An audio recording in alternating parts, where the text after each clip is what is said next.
Bonjour, nous sommes aujourd'hui à Pékin et nous avons le plaisir d'accueillir Stéphane Mascaro, directeur général des laboratoires Servier en Chine, entreprise pharmaceutique française implantée sur ce marché depuis plus de 40 ans. Bonjour Stéphane Mascaro. Bonjour Antoine.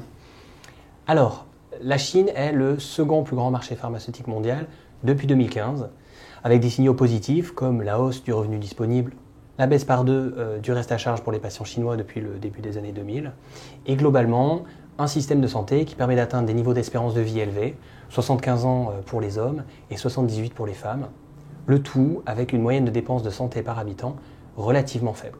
En effet, les dépenses de santé correspondent à moins de 6% du PIB chinois, dont 1% du PIB pour les dépenses en matière de médicaments.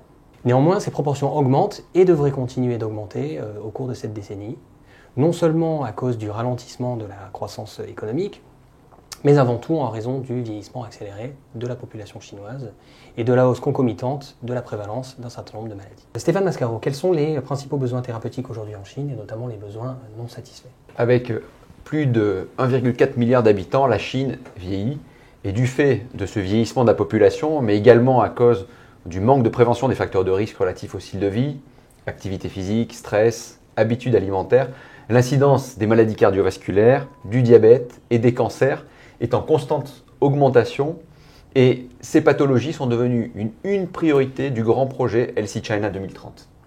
Donc à titre informatif, on compte déjà en Chine 270 millions de patients souffrant d'hypertension artérielle, 120 millions de patients diabétiques et un nouveau cas de cancer sur 4 dans le monde est en Chine avec des types de cancers plus spécifiques chez les patients asiatiques.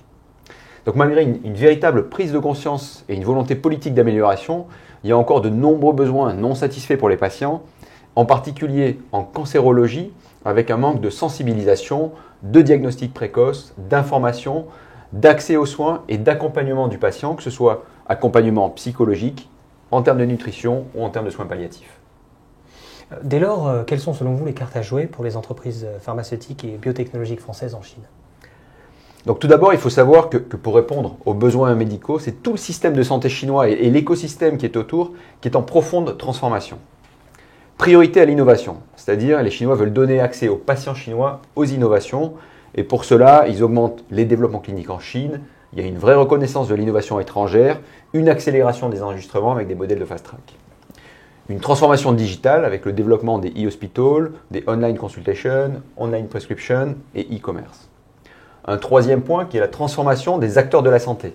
En plus des laboratoires internationaux, des laboratoires locaux, on voit apparaître des biotech locales, les entreprises du digital, Alibaba, Jingdong, qui veulent entrer dans la santé, mais aussi des assurances, avec le développement des assurances santé commerciales en Chine. Et enfin, transformation du marché pharmaceutique, avec une politique générique qui est très agressive, avec un modèle d'appel d'offres qu'on appelle VBP et qui devrait permettre de pouvoir financer l'innovation. Donc il faut souligner que malgré ces opportunités, les entreprises de la santé étrangères en Chine peuvent être confrontées à des difficultés. Il y a une compétition féroce avec des génériqueurs, une pression sur le prix des innovations et une difficulté dans la gestion de la donnée et la protection des brevets. Mais dans ce contexte, il y a également des opportunités et des cartes à jouer pour les entreprises françaises qui peuvent couvrir les besoins des patients chinois en apportant des médicaments innovants, des solutions innovantes et des services de qualité. La France en Chine peut compter sur son histoire. La France a une relation particulière avec les médecins chinois. La France peut compter également sur une industrie innovante et sa place de leader dans la recherche clinique et sur un écosystème de start-up françaises riche dans le domaine de la e-santé. Et enfin, la France peut compter sur son approche particulière de la santé avec une place qui est importante, donnée aux patients, comme en témoigne l'excellence du parcours patient reconnu globalement.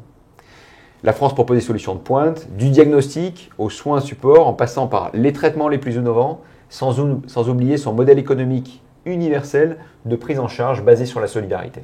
Alors nous parlons d'innovation, comment inscrire la Chine dans une démarche globale d'innovation?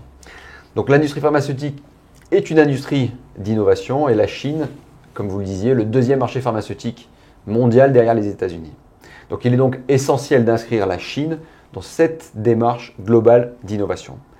Il est important de capitaliser sur le marché chinois pour nos propres innovations et de pouvoir capitaliser sur une innovation chinoise qui est encore à ses débuts, mais qui devrait devenir clé dans les années à venir. On doit également s'inspirer de la Chine de son avance dans le domaine de la santé connectée. La Chine est déjà leader dans ce domaine auparavant et nous assistons à une accélération majeure post-Covid. En Chine, tout l'écosystème est digital. Plus de 1 million de médecins s'informent sur les plateformes d'éducation, DXY, MedTime. Les patients, eux aussi, évoluent en ligne. Depuis 2020, on a 2 à 5 fois plus de visites de pharmacie en ligne. Et enfin, on observe une augmentation très importante des consultations sur les hôpitaux connectés. Alors, tout ceci étant dit, quelle est la stratégie de Servier pour se développer sur ce marché? Donc Servier a une très longue relation avec la Chine. Nous étions une des premières multinationales à entrer en Chine en 1979.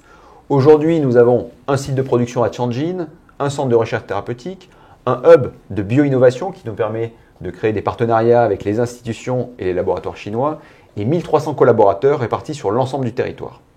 Donc la Chine est aujourd'hui la première filiale du groupe qui fournit des solutions thérapeutiques à 3 millions de patients chaque jour et nous couvrons les principales villes de chaque province.